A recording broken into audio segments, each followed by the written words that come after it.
Okay, this video goes with the 1-4 inductive reasoning notes from the student companion.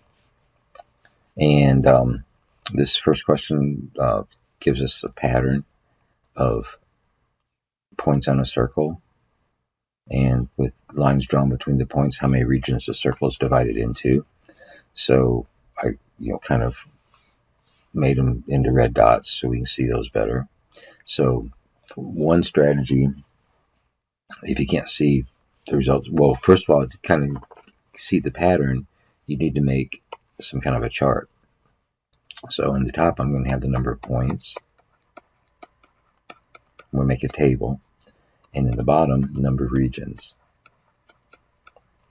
So let's see what we got. So with 1 point, we have 1 region. With 2 points, we have 2 regions. So far it looks good. But with 3 points, all of a sudden now we have 4 regions. With 5 points, we have 8 regions.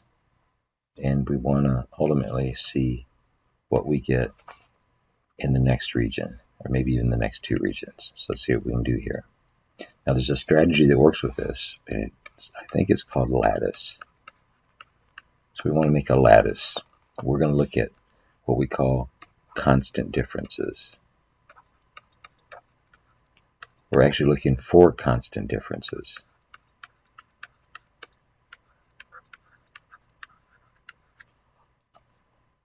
And we're going to look at differences. So I'll show you what I mean by that. So we're going to make a pattern, and then we're going to use the pattern to fill in the blanks. So let me change colors up here. So it kind of works like this. I'm going to kind of do this. I'm going to do this. I'm going to do this. I'm going to do this. And I'm going to do this. And we're looking for numbers to go in there. We're going to kind of make a pattern and then fill it in. And then I want to do the same thing here, same thing here, same thing here, same thing here, and fill in some blanks. Okay, so let's see how this works. So we're going to look at differences. Now, if we come up with constant differences within like one level, that means there's a linear equation that describes the pattern. If it takes 2 levels down to get to constant differences, there's a square pattern that we can use to make the pattern, to make the, to finish the table. So let's see what we got. Let me change colors. So as we go from 1 to 2, that's a jump of 1. 1 plus 1 makes 2. 2 plus 2 makes 4. 4 plus 4 makes 8. And we're kind of stuck there. Not sure what's going on with this yet. Let's go one step further down. As we go from 1 to 2, that's a jump of 1. As we go from 2 to 4, that's a jump of 2. So notice we're getting the pattern here. I'm projecting that this next one's going to be 3, and this next one's going to be 4. So now we want to backfill our table in and go up this way and fill the numbers in. Let me change colors up. Do these in purple. So let's see how this works. So 1 plus 1 is 2. 2 plus 2 is 4. 4 plus 3 is 7. 7 plus 4 is 11. And then we could keep on going. We could get like 5 would be here. 11 plus 5 is 16, and so on. And we could keep going that way. Now, we need to get up in this part. So we're going to kind of do this. 4 plus 4 is 8. 8 plus 7 is 15. 15 plus 11 is 26. 26 plus 16 is 42. So that would go with the 8th. So we can predict that. How does the number of regions change when another point is added? When another point is added, you're going to add 7 more regions. So you're going to add 7 more regions.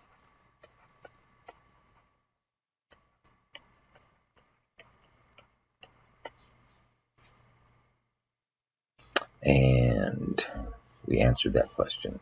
So I call this a lattice method, and you just, make the blanks and you kind of fill the pattern in. So to kind of recap what happened here, this was the original pattern that we got, that they gave us in the diagram. And then I started looking at the differences. As I go from 1 to 2, that's a difference of 1. 2 to 4 is a difference of 2. 4 to 8 is a difference of 4. And then we ran out. And then 1 plus 1 makes 2. 2 plus 2 makes 4. And once we get that pattern there, we see 1, 2, 3, 4. We can predict or induce that 3, 4, 5 would be the pattern on the bottom row. And then we just kind of backfill. 4 plus 3 is 7. 7 plus 4 is 11. 11 plus 5 is 16, and so on. Then we work our way back up. 4 plus 4 is 8. 8 plus 7 is 15. 15 plus 11 is 26. 26 plus 16 is 42. Okay, so let's look up. Using the pattern you observe, make a prediction about the number of regions formed by connecting 5 points.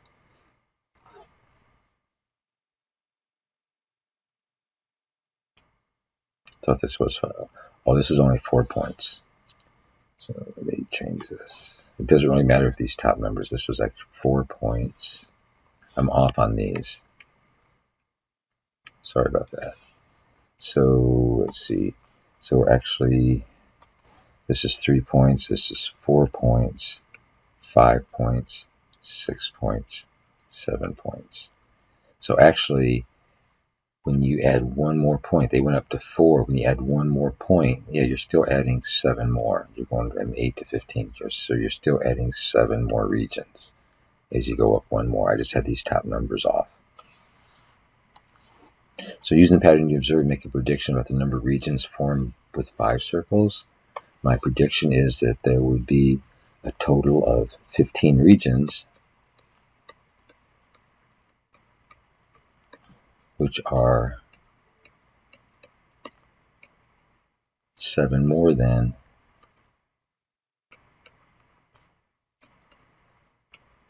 the previous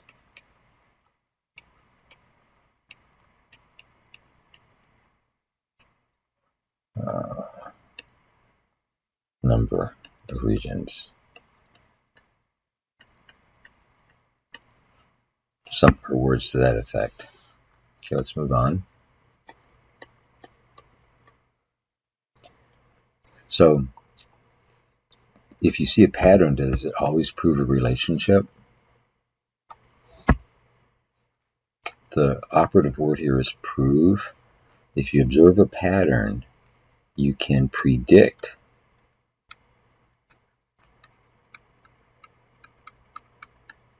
a relationship, which is like making a hypothesis. And then you can test the hypothesis.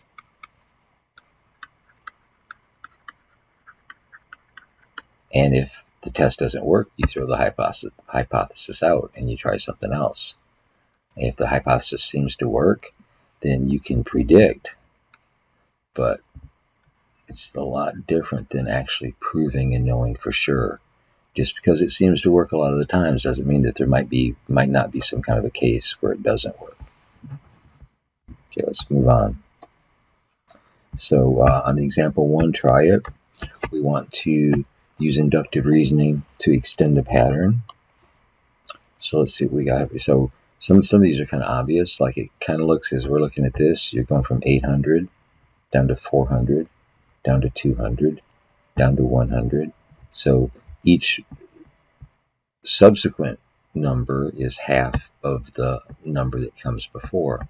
So our prediction would be that 50 and 25 would be the next 2 terms in the sequence, and then we go to like 12 and a half because we keep going down by 1/2 or dividing by 2. Let's look at this pattern over here. 18, 24, 32. Now this is a little bit trickier. So let me enlarge this table. We got an 18, a 24, a 32, and then 128 over 3. Now that's a little bit weird, and we want to find the next 2 in the pattern. So let's see what we can do. So there's a jump between 18 and 24 of 6. There's a jump of 8 as we go from 24 to 32. Not so sure what the jump is going on there. So let's look. Now, using number facts, 6 times 3 is 28. 8 times 3 is 24. Something times 3 is going to give us 32. Let's see. How about this? How about the number n? So if n is 18, to get to 24, we're adding n plus n over 3. Let's look at that. So if n is 18, we're adding 18 plus 18 over 3, which is 18 plus 6, gives us 24. So that checks out. So that's my hypothesis. There's maybe a pattern there. Let's try it for 24. So 24 plus 24 over 3. Let's see what that equals. So this gives us our original 24. And then 24 divided by 3 is 8. And 23 plus 8 gives us 32. Okay, it seems to work for that one. Let's see if we can get it up to this one. So we're going to take 32 plus 32 over 3, and we want to check and see, does that make 128 over 3? If it works out, then we got the rule. So let's see what we got here. Now, we got to add these together. We've got a 32 with a 32 over 3. Remember, when you are adding, these need to be added. When we add fractions, we need to have common denominators. So 32 starts out being over 1. I have to multiply by 3 to get a denominator of 3 to match the 32 over 3. So I also need to multiply the numerator by 3. So this gives me 96 over 3.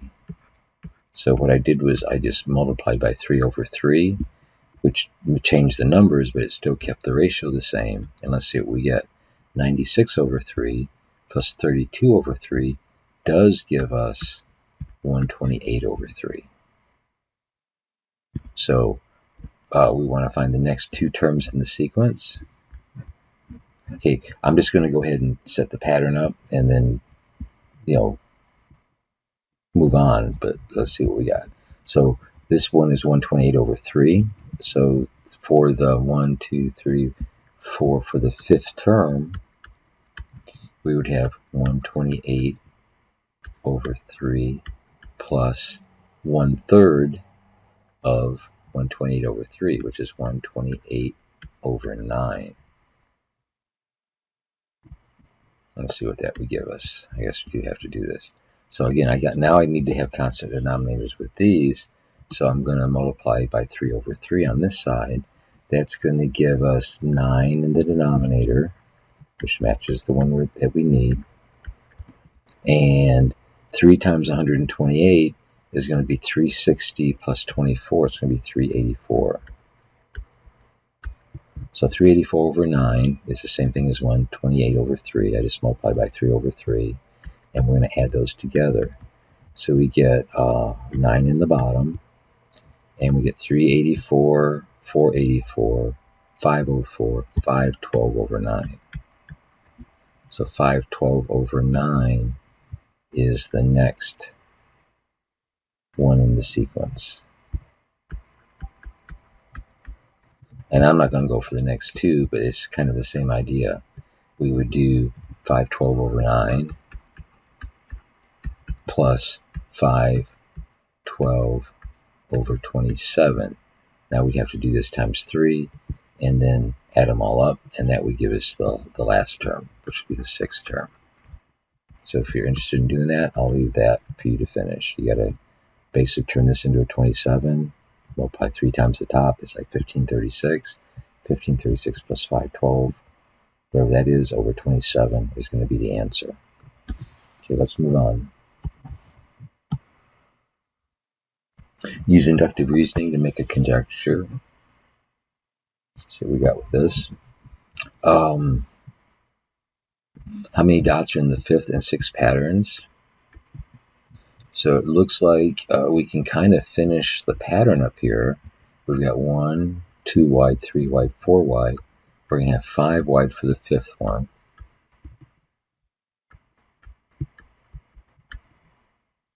And the rows also goes up by 1. So we're going to have 5 rows.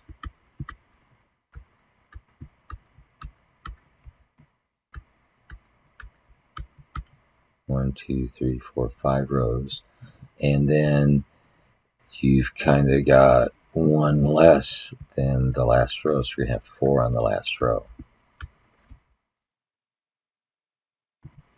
And then 6 would be the same way. We have 6 this way by 6 this way, like that. And then we're going to have plus 5 on the top. So like this was a 5 by 5 plus 4. This is a 4 by 4 plus 3. So let's try to figure out the rule that kind of goes with this. So I'm going to make a table. So on the top we have term number. And in the bottom row, we're going to have the number of dots. Let's see what we got. So 1 dot, first term, 1 dot. Second term, 5 dots.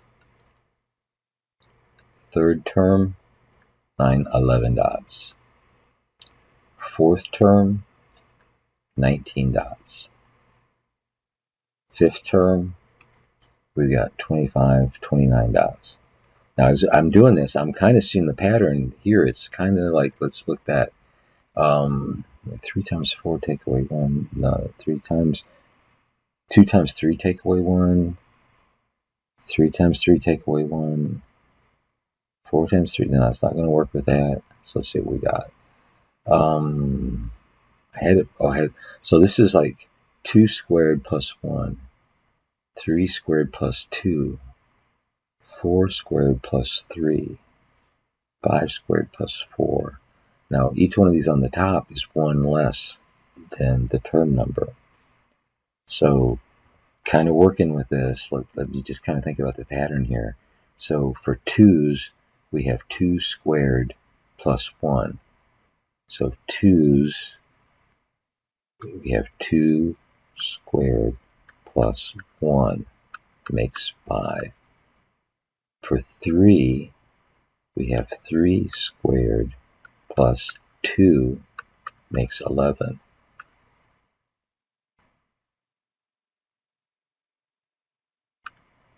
So let me get this off of here. So I can kind of see a pattern here with the numbers. Let's look and see what we got.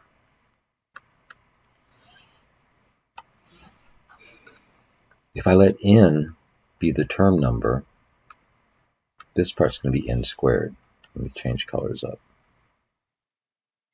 That's going to be n squared. So if n is 2, 2 squared gives me that. Now 1 is actually 1 less than 2. 2 is 1 less than 3.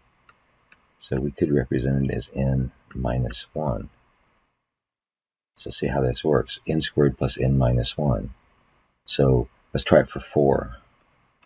So for 4, if we put it into this, we hit 4 squared, which is 16, plus 4 take away 1, which is 3, and that gives us 19, and it works out. For 5, we're going to have 5 squared, which is 25, plus 5 take away 1, which is 4, and that's going to give us 29, which checks out. So we found the pattern. N squared plus n minus 1 to find the next one. So let's do it for the next one and then see if there's another way. Let's try it for 6. So my rule says we should have 36 with 6 squared plus 5. 36 plus 5 should give us 41. So if we were to make another one that was a 6 by 6 with 5 on the end, 6 times 6 is 36, plus the 5 makes 41 total. So that's the pattern that goes with this. These aren't always easy, but you just have to, use your best guesses and see what's going on. Okay, let's make a prediction. How many members would we expect the chess club to have in its 5th year? Look at this, I really have no idea. Let's see what we can do. Let's look for differences. So here's our table. 1 goes with 10, 2 with 13, and so on. So this 10 to 13 is jumping up 3. 13 to 17 jumps up 4. 17 to 22 jumps up 5. So for the 5th year, we're thinking about a jump of 6 to continue the pattern. And 22 plus 6 gives us 28. And then let's go one more year. This is what they're looking for. Let's go one more year. Now we're going to add 7. And that's going to give us 35 in the 6th year if that pattern continues on. So this was just starting into the lattice method, looking for some kind of a pattern with the differences so we could backfill the rest of it on in. So it's similar to the one that we did up at the top, but this is a lot simpler of a pattern than this one up here on the first part. Notice here we had to go further down before we got that pattern that we could see. This one, it turned up sooner near the top part. Okay, so what strategies can you use to find patterns in numbers? You can use a table and look for a pattern from the table. You can maybe model it, like the one with the dots. You can guess and check.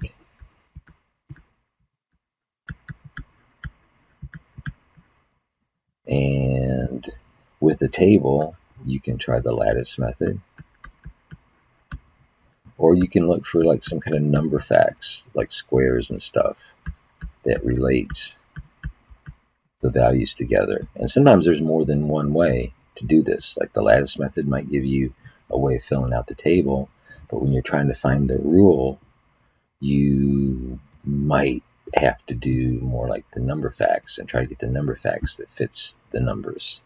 Once you kind of have an idea of whether it's going to be a square type rule, which would be like stable pattern 2 levels down, or where it's going to be a linear type rule, which is you get a pattern 1 level down. Okay, so let's see what we got going on here. So to kind of harp back on this, if I back up here to, which one was it? This one up here that had the n squared pattern. Now this n squared pattern, this is a 2. So that means that if I was to do constant differences, I should get constant differences 2 levels down, which points me that the rule involves something to do with squares. So let's see what we get out of that. So I knocked off some of these. So we got 1. Term number 1. Go back up. Okay, so 3 went with 11. Somehow I erased these. So 2 went with 5. 3 went with 11. So I'm going to try this lattice method and see if I can also fill it in this way, just to kind of see if it works. I'm predicting that 2 levels down, I'll get a stable constant difference because of the square here that I already know from the rule.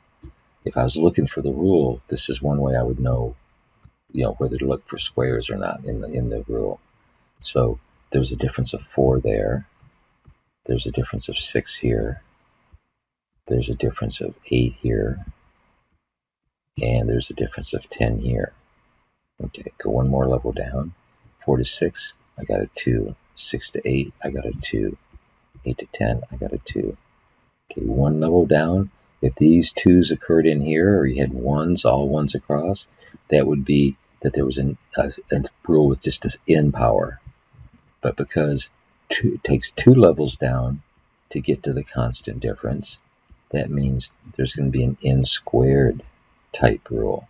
Now, it's still up to me to find the rule, but at least I know I'm looking for something to do with n and with n times n or n squared or something like that. So that's how you can kind of use constant differences to also kind of find the rule. This one was just kind of guess and check, and it seemed like it worked out.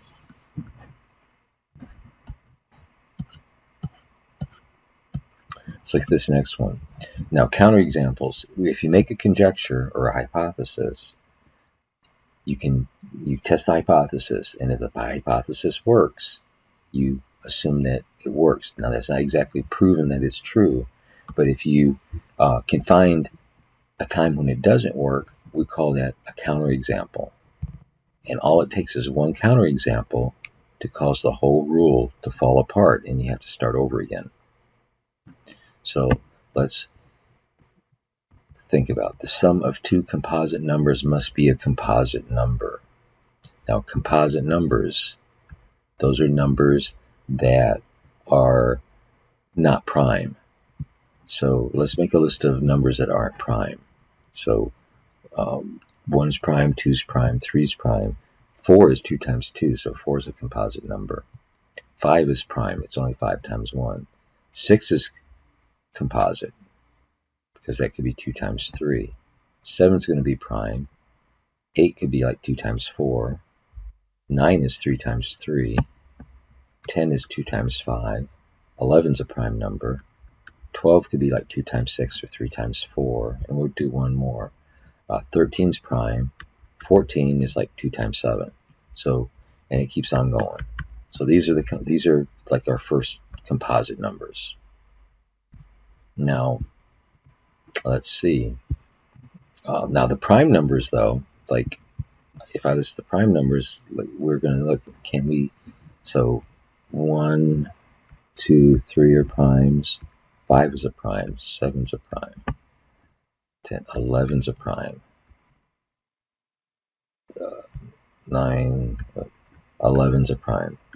13's a prime. 15's composite. 16's composite. 17's a prime. So can I come up with a sum of these two, any two of these, that's going to give me one of these prime numbers? If so, that would be my counterexample, and I would prove that the statement is false. And let's see, I can see like 8 and 9 adds up to be 17, and 17 is not a composite number. So I could use this as my counterexample, which makes the statement false. All it takes is one. Now, there could be more than one. You don't have, once you find one, that's all it takes. Is there another one? 4 and 6 is 10. 6 and 9, 15. That works. 6 and 8, 14. 8 and 10. These are 4, and all of these are work. The first ones that don't work in this pattern are the 8 and the 9. But because I could find that, this rule is false. So counterexamples are important when you're trying to disprove a conjecture or a hypothesis. Okay, let's look at example 5. Test a conjecture. For each conjecture, test the conjecture with several more examples or find a counterexample. For every integer n, now we're talking about integers. Remember, the integers now are like the positive and negative whole numbers. Whole numbers are like 0, 1, 2, 3, 4, and they're all positive. The counting numbers are just 1, 2, 3, 4. You add 0, you have what we call the whole numbers. You add the negatives, and you have what we call the integers. You may or may not remember that from your past math. So here we have a pattern of the integers, and again, it goes in both directions forever. So for every integer n, the value of n squared is positive. So I want to test maybe a negative number, 0, and a positive number, and see if I can find a time when this doesn't work. So if I do, like, say, -3 and square it. Now, this notation means that this base, -3, is squared. So it means that I'm really multiplying -3 twice times -3. If this was a 3, it would represent -3 times -3 times -3. So the negative sign and the 3 are both multiplied twice. You could look at it as negative times negative times 3 times 3. Negative times negative cancels out, makes plus, and you end up with +9. So it seems to work for the negatives. Let's try it for 0. 0 squared, 0 times 0. That's equal to 0. And that's, we'll count 0 as being positive. And let's look at 2. 2 squared. Now 2 times 2 is 4. And 4 is a positive integer. So this seems to be true. I tested negatives, I tested 0, and I tested positives, and I cannot come up with a counterexample. Now, I still don't know for sure, but it seems so far that that's a true conjecture. So it's not exactly proving it. We can use it until we find examples when it doesn't work. So we were looking for counterexample, and we couldn't find one for this one. Let's look at B.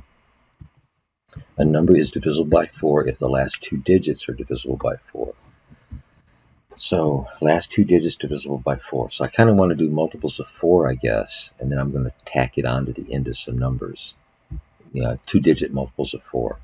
So if we're doing 4s, we got like 4, 8, 16, or 4, 8, 12, 16, 20, 24, 28, 32, and so on. So let's look.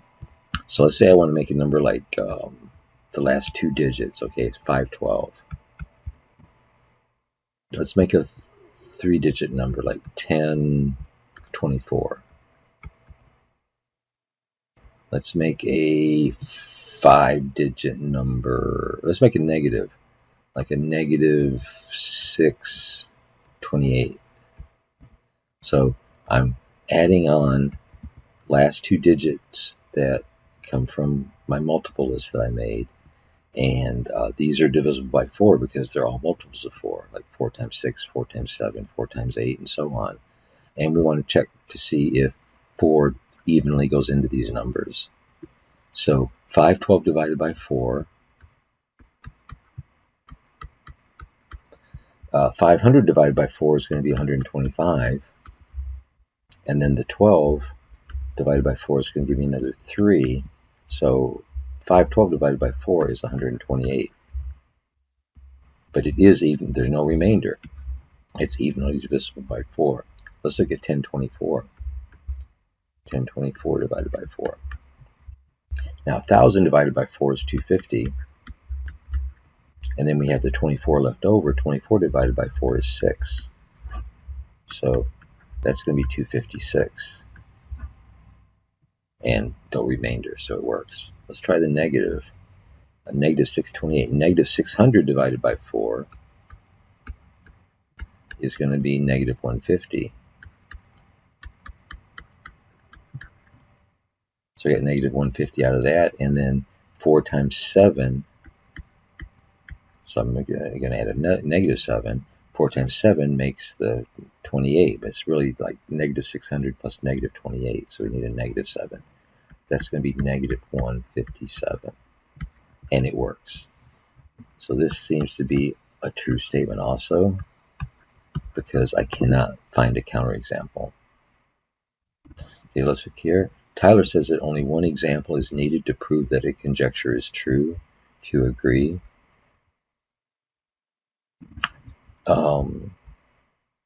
I tried different combinations until I convinced myself that there weren't any other combinations that might not work. When we did the one with the integers, I tried to test a negative, I tried to test a 0, and I tried to test a positive to make sure that it worked for all of those. So I would say that Tyler's probably false or incorrect. It takes testing as many examples as you need to cover all the possibilities. You want to cover all possibilities.